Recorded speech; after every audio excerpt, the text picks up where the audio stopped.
नमस्कार, स्वागत है आपका न्यूज एक्सप्रेस में। मैं हूं आपके साथ शबनम। डोनाल्ड ट्रंप खिसियानी बिल्ली की तरह हो गए हैं। रूस और यूक्रेन का युद्ध नहीं रुक पा रहा तो अब कुछ भी फैसले ले रहे हैं और ऐसे फैसले ले रहे हैं जिससे दुनिया भर में तबाही मच जाए।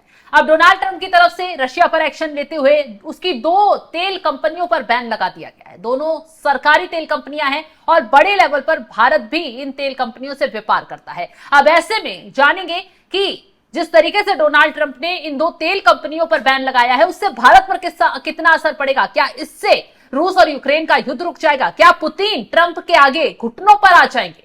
इसी पर चर्चा के लिए मेरे साथ मेरे सहयोगी अभिषेक पुंडीर है। अभिषेक, आपके पास आऊं उससे पहले ग्राफिक्स के जरिए पूरा डिटेल से मामला समझाती हूं कि आखिर कैसे डोनाल्ड ट्रंप ने तानाशाही दिखाते हुए पुतिन की अर्थव्यवस्था की कमर तोड़ने की कोशिश की। ट्रंप की व्लादिमीर पुतिन के साथ बैठक स्थगित किए जाने के बाद अमेरिका ने रूस के खिलाफ सख्त कदम उठाया है। और आपको बता दें कि अमेरिका ने रूस की 2 सबसे बड़ी तेल कंपनियों पर प्रतिबंध लगाने की घोषणा कर दी है। यह घोषणा रूस पर बहुत बड़ा प्रहार है। ट्रंप ने मॉस्को पर तत्काल युद्ध विराम के लिए सहमत होने को लेकर दबाव बनाया है और यह कहा जा रहा है कि अमेरिका की तरफ से अब पुतिन झुक जाएंगे। इसके एक दिन पहले अमेरिकी राष्ट्रपति ने पुतिन के साथ सभी संभावित बैठकों को रद्द करने की पुष्टि की थी। इसके साथ ही ट्रंप ने कहा कि वो बेकार की बैठक नहीं करना चाहते हैं। इसके पहले पुतिन ने तत्काल युद्ध विराम की ट्रंप की मांग को खारिज कर दिया था।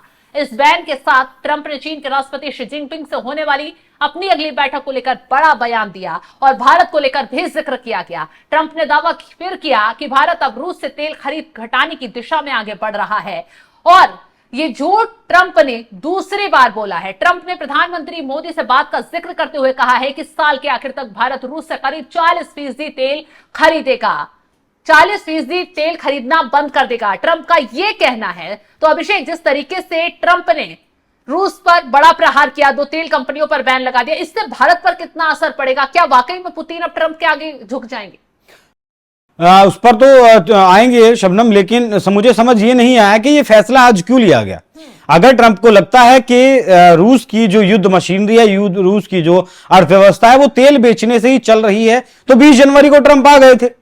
अगस्त में मुलाकात भी हुई थी अलास्का में पुतिन की और ट्रंप की। उसके बाद भी अगर पुतिन नहीं मानी थी तो तब इस पर बैन लगाया जा सकता था। अब ही क्यों बैन लगाया गया, ये समझने वाली बात है। अब रोजनेफ्ट और जो दूसरी कंपनी आपने जिक्र किया है, दोनों सरकारी कंपनियां रूस की हैं। ये दोनों कंपनियां मेनली तेल की खोज करती हैं, कच्चा तेल निकालती हैं, उसको रिफाइन करती हैं और बेचती हैं। मतलब कच्चा तेल भी बेचती हैं और रिफाइन करके तेल भी बेचती हैं। भारत, चाइना को तो बेचती हैं, यूरोप को भी तेल बेचते हैं। लेकिन युद्ध के बाद जिस तरीके से यूरोपियन देशों ने तेल की जो खरीद है वो घटाई है, उसके बाद आपको जानकर हैरानी होगी कि एशिया ने रशिया का 85% तेल सोख लिया है। अच्छा, 85% तेल सिर्फ अकेला एशिया कंज्यूम रशिया का कर रहा है। और ये जो दोनों कंपनियां हैं, रूस में जितना तेल निकलता है, मान लिया 100 लीटर तेल निकलता है, ये दोनों कंपनियां मिलकर 70 लीटर तेल निकालती हैं। तो आप समझ सकती हैं कि कितना ज्यादा प्रभावित रशिया इससे हो सकता है अगर इन कंपनियों से तेल खरीदना बंद कर दें। ट्रंप ने जो कहा कि इस साल के आखिर तक भारत जो है लगभग 40% की खरीद कम कर देगा, वो बयान मुझे कुछ हद तक सही लगता है। क्योंकि सितंबर महीने की जो रिपोर्ट आई है रशिया से तेल खरीदने की भारत के मामले में, भारत की सरकारी कंपनियों ने 9% कम तेल खरीदा है। भारत की जो प्राइवेट कंपनी है रिलायंस, उससे तेल खरीदता है। डील हुई है $12 बिलियन हर साल तेल खरीदने की। भारत की अगर बात करें तो पिछले साल 87 मिलियन मीट्रिक टन तेल रशिया से खरीदा था। चीन की बात करें तो 130 मिलियन मीट्रिक टन तेल खरीदा था। चीन लगातार अपनी जो खरीद है वो बढ़ा रहा है रशिया के ऊपर। बाकी भारत की खरीद 9% सिर्फ सरकारी कंपनियों की घटी है। ऐसे में जो रूस की अर्थव्यवस्था है, अगर तेल देखिए अभी सिर्फ ऐलान हुआ है और $1.5 प्रति बैरल से लेकर $2.5 प्रति बैरल तक के दाम शूट कर चुके हैं, वो दाम बढ़ चुके हैं। ऐसे में रशिया की अर्थव्यवस्था पर 20% का असर देखने को मिल सकता है आपको।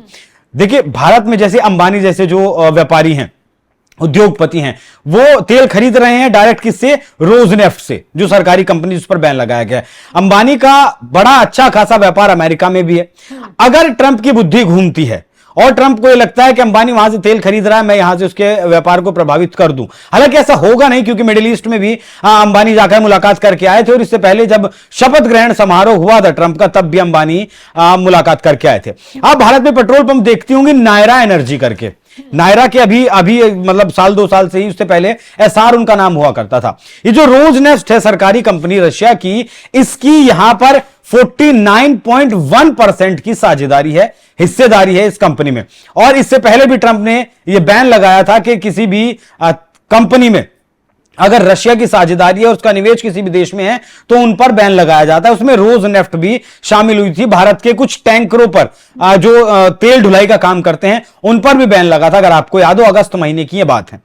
अब यहां भारत में तेल महंगा हो सकता है, क्योंकि रूस से तेल खरीदने वाले जो देश हैं वो मुख्य तौर पर 2 ही देश हैं, चीन और भारत। भारत अपनी जरूरत का 40% खरीदता है और रशिया भी अपनी जरूरत का लगभग 45 से 50% तेल अकेले रूस से खरीद रहा है। ऐसे में मतलब बहुत घालमेल वाली स्थिति बन जाती है कि पहली बात तो ये क्लियरिटी नहीं की है कि उन कंपनियों पर आपने बैन लगाया। उन कंपनियों पर बैन लगाने का क्या मतलब है? जो तेल उनसे खरीदेंगे उन पर भी आप बैन लगाएंगे। अब तो पहले आपने मार्केट कैप दिया। कीजिए कि अगर उन कंपनियों पर अमेरिका ने बैन लगा दिया है तो क्या भारत उनसे तेल नहीं खरीद पाएगा, या बाकी और जो देश तेल खरीदते हैं जैसे चाइना हो गया, तो वो उन कंपनियों से तेल व्यापार नहीं कर पाएंगे? वही क्लियरिटी नहीं है ना। जैसे मैंने अंबानी का जो आपको एग्जांपल दिया वो इसीलिए दिया कि अंबानी का डील है रूस के साथ, हम हर 10 साल का डील है कि हम 7 साल आपसे $12 बिलियन का तेल खरीदेंगे। अब अंबानी कोई घर में तो उस तेल को रखते नहीं है। अंबानी उस तेल को अपने यहाँ रिफाइन में गुजरात मंगाते हैं, रिफाइन करते हैं और यूरोपीय देशों में वो बेचने के लिए भेज दिया जाता है। तो क्या उन पर बैन लगने का मतलब यह है कि अब भारत की जो कंपनियां हैं वो तेल नहीं खरीद पाएंगी? मतलब भारत अपने लिए तेल खरीद रहा है, ठीक है, लेकिन भारत जो तेल रिफाइन करके यूरोप के देशों को बेच रहा था, उससे भी अच्छा खासा डॉलर जो भारत कमा रहा था वो भारत अब नहीं कर पाएगा। यहां रशिया के जो ऑयल टैंकर्स थे जो समुद्री में व्यापार करते थे, जिन पर रशिया का लोगो नहीं लगा होता था, मतलब एक तरीके से कह सकते हैं कि शैडो फ्लीट, ये जो गुप्त टैंकर्स थे, गुप्त पानी के जहाज से जो माल ढुलाई का काम करे, तेल ढुलाई का, रशिया से वही तेल लेकर आते थे भारत से रिफाइन होता था और वही तेल लेकर यूरोप में वो चले जाते थे। उन पर अब बैन लगेगा, क्योंकि यूरोप जो है 49% पर तो पश्चिमी देशों का 49% जो ये तेल को ढोने वाले जो पानी के जहाज हैं उन पर उनका कब्जा है, और उन पर अमेरिका की तरफ से बैन भी लगाया गया है। तो बहुत सारी चीजें हैं जो अभी क्लियर होना बाकी है। बाकी मुझे ऐसा लग रहा है जिस तरीके से इस बार ट्रंप बोल रहे हैं और भारत सरकार की तरफ से बिल्कुल सधी हुई एक प्रतिक्रिया सामने आ रही है कि कहीं ना कहीं हो सकता है कि धीरे धीरे भारत की खरीद जो है वो कम हो। हालांकि भारत के ऊपर इसका कोई फर्क नहीं पड़ने वाला है, क्योंकि भारत 40 देशों के साथ तेल खरीदता है। हालांकि भारत ने यह भी ऑप्शन रखा था अमेरिका के सामने कि अगर आप चाहते हैं हम रशिया से तेल नहीं खरीदें, हम इसलिए खरीदते हैं क्योंकि हमें सस्ता मिलता है। आप जो हम वेनेजुएला से तेल खरीदते थे या हम जो ईरान से तेल खरीदते थे, उनके ऊपर आपने सैंक्शन लगाए हुए हैं, वो तेल खरीदने की हमें अनुमति दीजिए, इजाजत दीजिए, तो हम रशिया से तेल नहीं खरीदेंगे। इस बैन को आप ऐसे भी समझ सकती हैं, 2019 में ट्रंप ने ही ईरान के ऊपर बैन लगाया था कि अब हम आपके ऊपर बैन लगाते हैं, आप तेल नहीं खरीदेंगे। भारत वहां से तेल खरीदता था। अब जब वहां बैन लगा ईरान के ऊपर तो भारत ने तेल खरीदना बंद कर दिया। अगर भारत तेल खरीदना जारी रखता तो अमेरिका भारत के ऊपर भी सैंक्शन लगाता, बैन लगाता। यही कारण है, यही मतलब अब भी यही कड़ी जुड़ रही है। जो भी कंपनी रशिया से तेल खरीदेगी और वो बाहर मार्केट में जाकर बेचेगी, अब वो बेच नहीं पाएगी। तो भारत जो प्रॉफिट कमा रहा था रशिया से तेल मंगाकर कच्चा रिफाइन करके दूसरे देशों में भेजने वाला, वो प्रॉफिट भारत अब नहीं कमा पाएगा। भारत क्लियर ये है कि चलिए भारत को नुकसान तो उठाना ही पड़ेगा, लेकिन क्या इससे युद्ध खत्म हो जाएगा? मुझे नहीं लगता, क्योंकि रूस के पास इतना बैकअप है और रूस के बैकअप में चाइना है। चाइना उस बात को मानने वाला नहीं है। चाइना के ऊपर प्रतिबंध अमेरिका नहीं लगा सकता किसी भी सूरत में, क्योंकि लगभग दोनों देशों के बीच $550 मिलियन का व्यापार है और लगभग $429 मिलियन का सामान चाइना बेचता है अमेरिका को। वो रिस्क नहीं ले सकता। चाइना तो लगातार अपनी खरीद बढ़ा रहा है। चाइना तो ईरान से भी तेल खरीद रहा है। अमेरिका ने प्रतिबंध लगाया ना ईरान पे, लेकिन चाइना वहां से ईरान से भी तेल खरीद रहा है। ईरान अगर आज जिंदा है तो क्यों है? वो चीन तेल खरीद रहा है, इसीलिए तो जिंदा है। रशिया से भी तेल खरीद रहा है, उस पर चीन पर अमेरिका के बैन का कोई असर नहीं पड़ने वाला है। तो तेल तो खरीदा जाता रहेगा। और देखिए यूक्रेन अब उस स्थिति में नहीं है कि वो उसने भले ही छोटे छोटे ड्रोन बनाने सीख लिए हैं, लेकिन वो स्थिति में ना तो पहले था कि रशिया के साथ वो मुकाबला कर सके और ना ही आज है। इसके छोटी सी एक जो कहानी इसके पीछे वो मैं आपको बता दूं। 15 अक्टूबर को ये जो जेलेंस्की हैं वो मुलाकात करने के लिए ट्रंप से गए थे, जो टॉमहॉक मिसाइल लेने की बात थी कि मैं अपने मालिक से टॉमहॉक मिसाइल लेकर आऊंगा जिससे कि रूस डर जाएगा। लेकिन टॉमहॉक की बात जैसी आई थी, रशिया की तरफ से अमेरिका को चेतावनी दे दी गई थी कि अगर आपने टॉमहॉक मिसाइल यूक्रेन को दी तो आप सीधे दुश्मन हमारे हो जाएंगे। उसके बाद ट्रंप ने उस बारे में बात नहीं की। वहां जाकर जेलेंस्की ने बहुत सारे जो मंत्रालय हैं उनके अधिकारियों से मुलाकात की, फिर शायद 17 तारीख में ट्रंप से मुलाकात हुई, बंद कमरे में मुलाकात हुई, और इस मुलाकात का कोई औपचारिक बयान भी सामने नहीं आया है।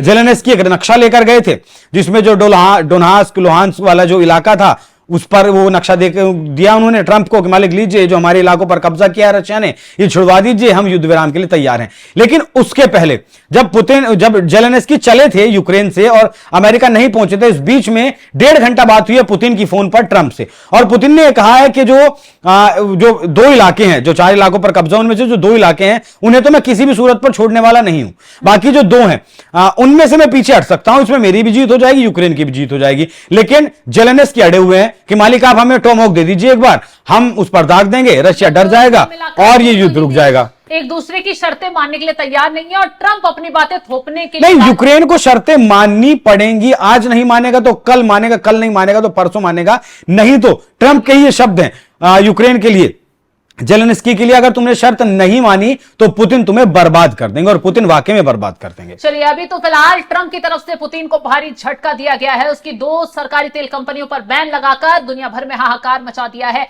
अब चीन और भारत क्या रशिया से अपने रिश्ते तोड़ लेंगे? क्या रशिया से तेल व्यापार बंद कर देंगे? खैर, ये तो आने वाला वक्त बताएगा। इसका क्या असर रूस पर पड़ेगा, बाकी देशों पर पड़ेगा, ये भी क्लियर होगा। फिलहाल इस खबर को लेकर आप क्या राय रखते हैं कमेंट बॉक्स में जरूर बताएगा। तमाम बड़ी खबरों की अपडेट के लिए आप हमारे साथ जुड़े रहें। नमस्कार।